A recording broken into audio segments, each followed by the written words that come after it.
The debrief room smells like burnt coffee and old carpet, and the specific anxiety of people who are paid to trust no one sitting in a room together pretending to trust each other. You have been in this room 4 times in 11 years. Each time for a different operation. Each time you answered every question correctly. Each time you walked out with your clearance intact and your record clean and the quiet satisfaction of someone who has just performed something difficult in front of an audience that had no idea they were watching a performance. Today is the 5th time. Today is different. Today they are not asking about an operation. Today they are asking about you. You sit with your hands flat on the table. This is deliberate. Hands flat on a table read as calm, as openness, as someone with nothing to conceal in their fingers. You learned this in the same building where you learned everything else. Langley teaches you how to read a room. It does not occur to them that they are teaching you how to perform in one. The officer across from you is named Reeves. You have worked alongside Reeves for 6 years.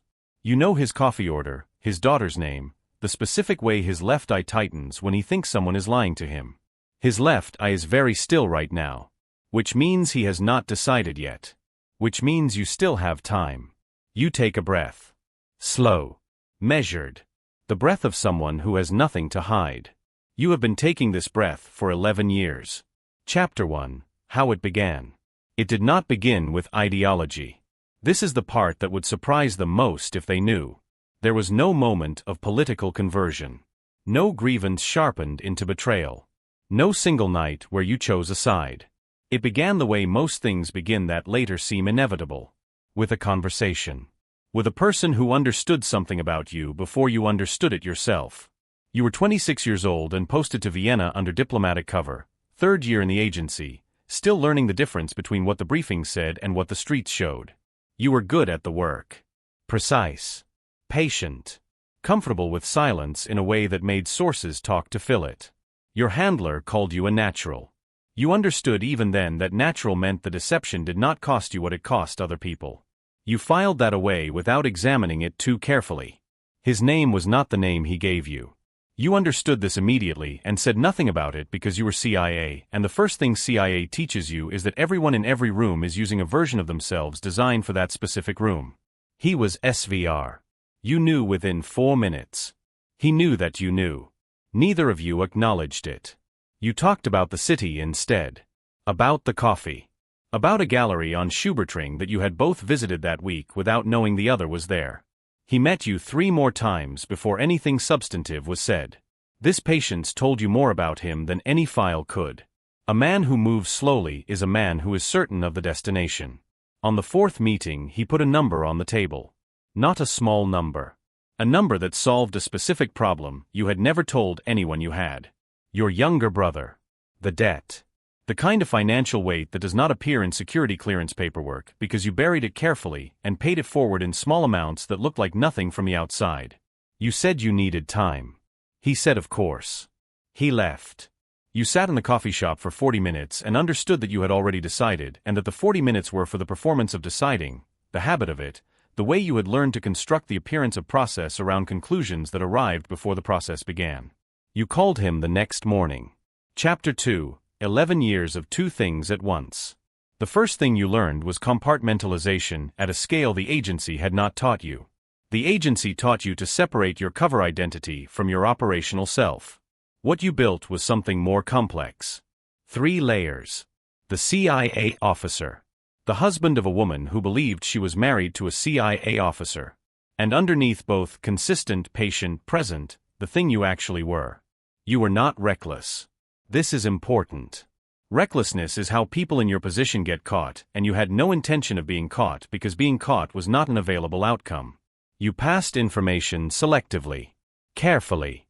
Nothing that would produce a visible operational failure that could be traced backward to a source. Nothing that burned assets in ways that would generate the specific kind of internal investigation that finds things. You gave them texture.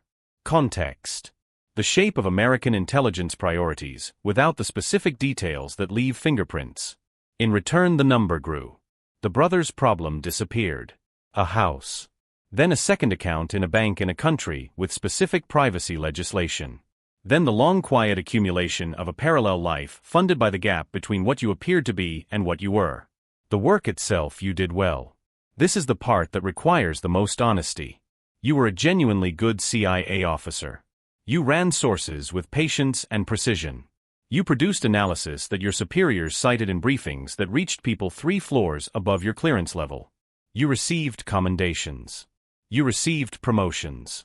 Each promotion gave you access to more, and each additional access was assessed carefully and passed along in the amounts that produced no pattern detectable from inside the institution generating the pattern. Reeves trusted you.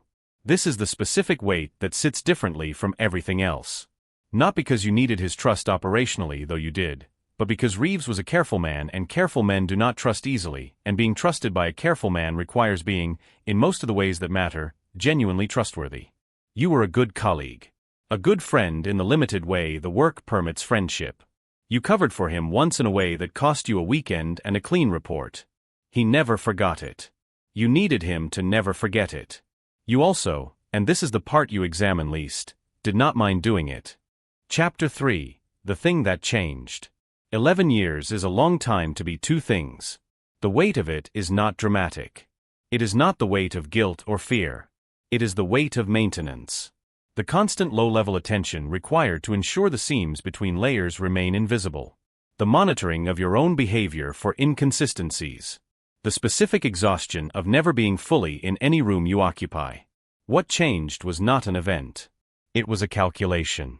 The agency had been running an internal audit of communications patterns, following a counterintelligence review that was nominally about an entirely different matter. You knew about the audit because you were involved in the peripheral administration of it, which was either a profound institutional failure or a test, and you had spent 3 weeks determining which it was before concluding it was genuinely the former. The audit was not looking for you specifically. It was looking for a pattern of behavior that, if the parameters were adjusted in 2 specific ways, would begin to look like a pattern that included you. You assessed the probability. You ran the numbers with the same precision you applied to everything. The margin was shrinking. Not gone. But the comfortable distance between your profile and the edge of detection had narrowed from years to something measured in months. You informed your handlers. Their response told you everything. The response was too calm. Too immediately reassuring.